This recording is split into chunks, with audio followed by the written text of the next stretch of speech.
My Married at First Sight Australia fans, we have another dramatic episode to talk about. First, we have a friend's betrayal, another beautiful wedding that led to consummation, and then a instant connection and concern from overprotective brothers as one groom reveals a secret from his past.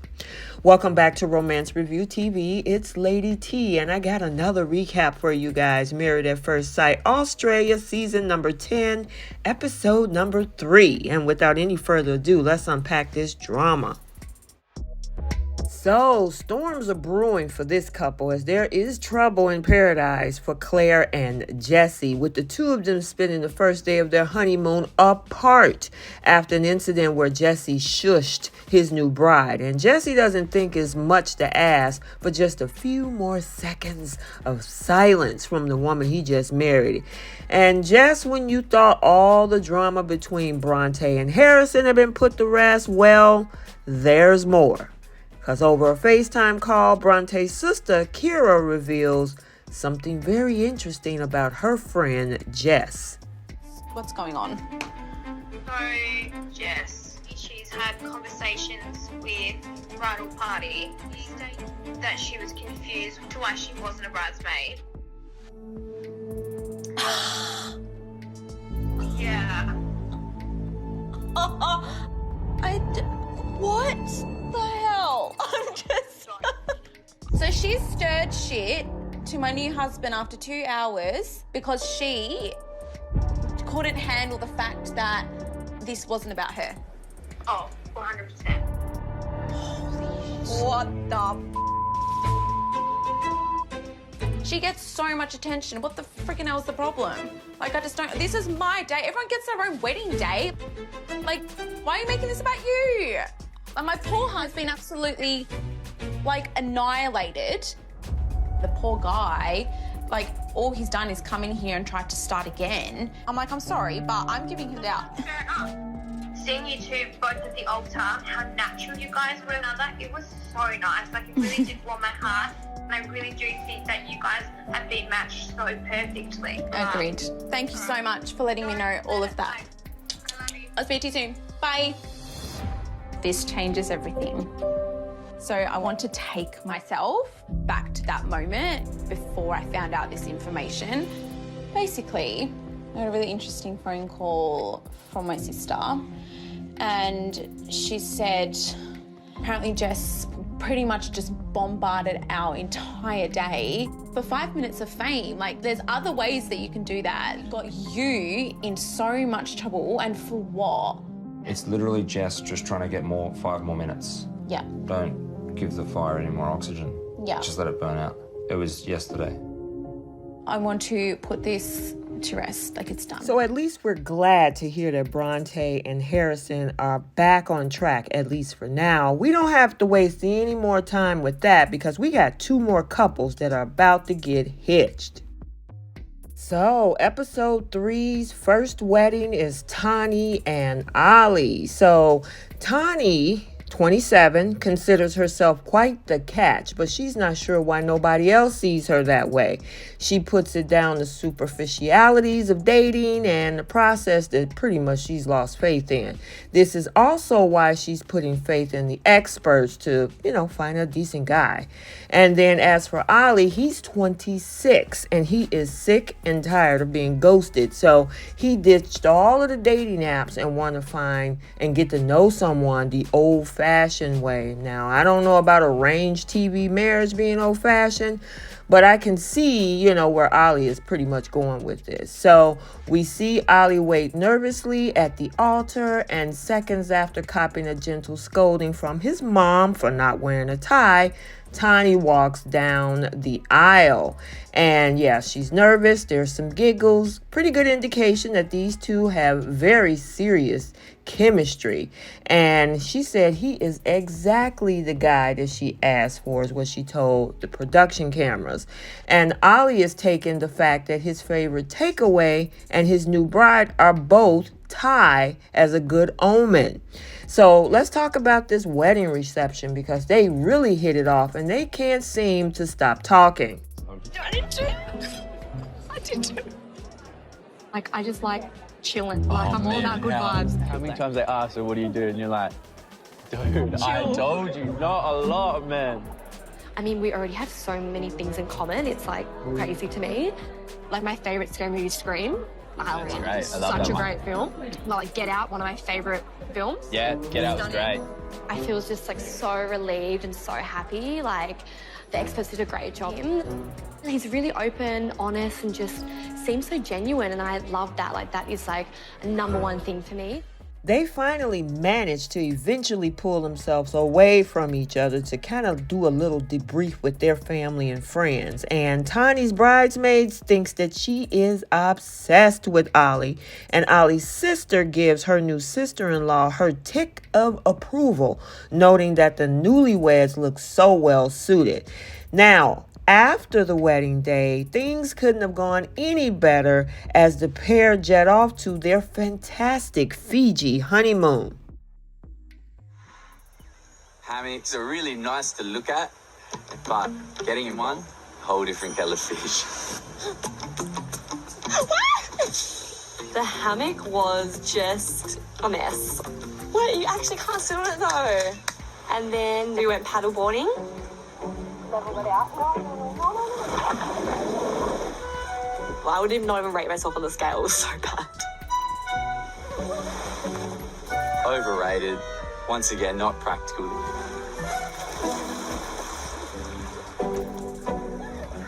I dread to see what I look like.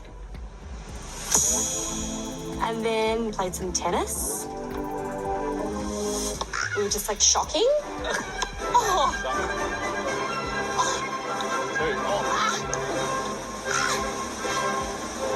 That looked good though. So we did that and then topped it off with massage, which was, yeah, just phenomenal massage. The massage was lovely. It was very just, it was a lot, but it was nice. And I've never like kind of had that experience before with someone. I feel like I was lying there and I'd look over and he'd be like looking at me. This is Lovely. This is living.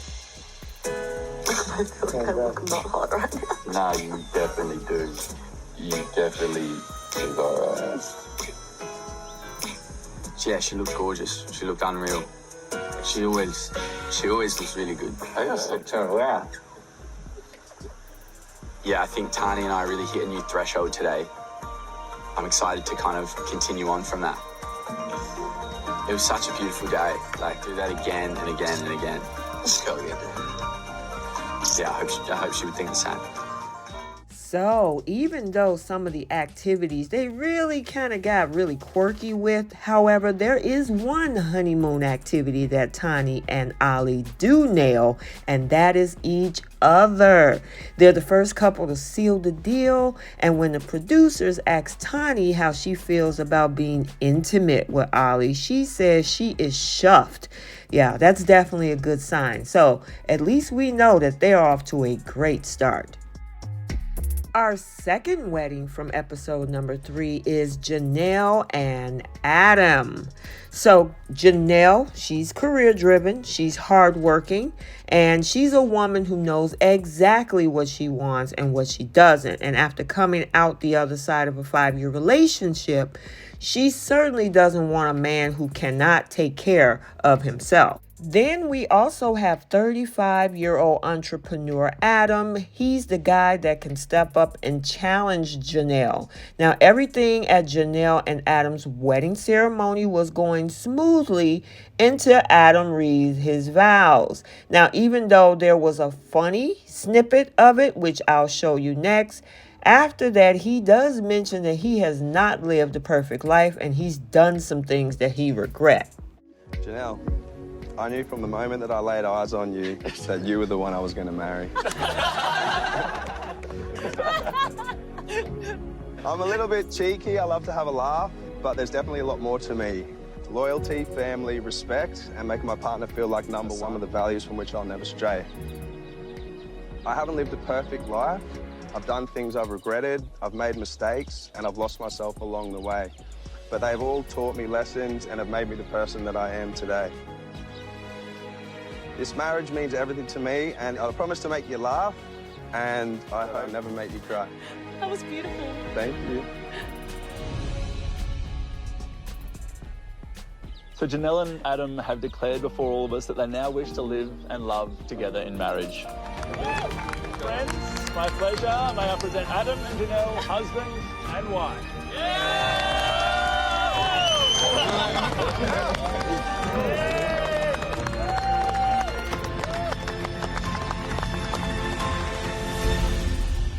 I did notice that he said he had a rocky past. It is like a pretty big red flag. I definitely have to find out more about him. I'll be gathering as much info as I can. I'll definitely be real to Janelle. Now, Janelle's very protective brothers did not like the sound of Adam's vows and think he's hiding something sinister in his past. Even one of the brothers jumps to conclusions and actually had the nerve to say, "Oh, I think he's been arrested." What made you arrive at that? However, the brothers don't want to assume what mistakes Adam is talking about, so they decide to pull him aside for a stern talking to find out for themselves. And during this whole grilling, Adam reveals that he once cheated on a woman he was engaged to over a decade ago. And while Janelle brothers are happy that Adam is not a felon, they think his past infidelity, though, is alarming to say the least. And now, having come clean to her brothers, it's time for Adam also come clean to Janelle. Now, Janelle admits that her first thought is once a cheater, always a cheater, but decided to remain open-minded because Adam was so open and honest with her. So, in the spirit of honesty, Janelle decides to probe Adam now about his career goals. Cheating is not ideal, obviously, but I'm kind of putting that to the side. But I've realised actually, like, you've told me what you do for work, but like you've never gone into details with what you do for work. Like, can you tell me? Yeah, so saying that, then really it is a big thing for you then. Work is a big thing for you. Well, it's more like, I don't know if it's a big thing because I don't really know what you do. A friend of mine, we ended up starting like a little competition business. We've sort of put it a bit on the back burner at the minute. Yeah, that's definitely going to be something I'm going to pick up like as soon as we get out of here. Yeah. So currently, do you have any stream of income? Yeah, like I've obviously got that stream of income. I've got. Oh, so you're still earning income from it now? Yeah, I'm still earning income from that now because my mate's over there now. He's still looking after it for us and stuff. Okay. Yeah. What, you worried that I don't have money or something like that? Is that it? I guess, like, I'm just wondering, like, can you survive right now? Like, is it like... What would make you feel like that? Like, why is that such a big concern, you know? Because that's like a big red flaggy type thing for me, that it's such a big concern for you. Like, it's like that's coming in. Yeah, am I making it sound like it's a concern? Yeah, of course, because it's like it feels like a little bit like the issue's being a little bit pressed. I've been in relationships where they haven't really focused on their career. I've always been the one to help them and guide them in their career, which is not something that I want to do anymore. I don't want to mother another partner. The way I'm asking it is really, I'm just asking it. Yeah, I know, but I'm just saying the way that I feel about certain things, and it's like I'm not saying anything to you about how much do you earn and can you survive? Like that's not even come to my mind. Do you know what I mean? I'm just thinking like, where does that come from you? So it just shows me that it's really important to you. Yeah, but I mean, like, but if I wanted to get to know you, don't you think it's important that I get to know what you do for work? I've told her how many times what I've done for work, what my profession is. She knows exactly what I do and what I've done. I've put my hand up in the air and admitted that I've cheated in the past. Ever since that, feels like there's just a big guard up because all it seems that is she just cares about how much money I can support myself. And it's like, don't make me feel like I've got nothing when you don't know me. Don't you think your job is an extension of who you are? Yeah, but the fact that you made that comment about can you survive right now, like I've just told you I've got jobs and stuff, so in your head it shows that you have a concern that I might not make it to even survive, so it doesn't sit that well with me, if you know what I mean. I understand. I mean, like, I don't really care if you're rich or anything like that. It's more like, I'm just curious as to, like, are you okay? Like, you know what I mean? Yeah, I mean, have I shown okay? Oh, she's 100% stuck in her own head. It's definitely not attractive to me at all. It's actually a bit of a turn off, and where we go moving forward is just going to make it a lot harder for me to get close with her or even open up to her. And yes, this conversation got tense, especially when Janelle asked Adam if he's able to even survive at the moment. And for him, it seems like she cared more about how much money he make and whether he can support himself. And it doesn't make him feel like, you know, you've got nothing when you don't know me. And he's venting to the cameras. And it's a turnoff for him. And it's definitely going to make him hard to get close to her or even opening up to her. However, we did see later on, as they had a little bit of lunch on their honeymoon, that they kind of hashed it out. Janelle apologized for making him feel that way. And so it kind of gave them a fresh start. Okay, so let's get the conversation started down in the comment section. What did you think about Bronte's friend Jessie and how she felt that she sabotaged her wedding? Did you guys think our first wedding with Tani and Ollie was absolutely beautiful, especially them headed off to Fiji?